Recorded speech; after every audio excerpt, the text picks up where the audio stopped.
aking suporta sa kanyang desisyon.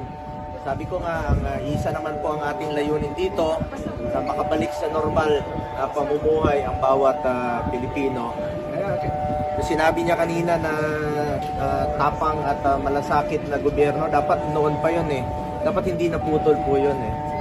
Yung tapang at malasakit na gobyerno noong panahon ni Pangulong Duterte, dapat pinatuloy po yung tuloy-tuloy dapat po yun. Will the Senate be fair for the impeachment trial in case umakyat yung impeachment case niya? Will the Senate be fair? Especially may ilang mga senador posibleng makalaban si VP Sara sa 2020 elections. Dapat po fair.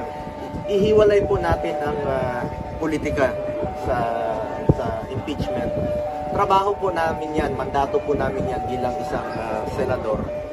Na titingnan po yung ebidensya, kung meron man.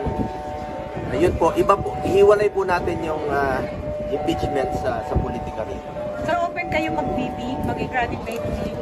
Ma'am, huwag po na natin pag-usapan yung politika po sa ngayon. Trabaho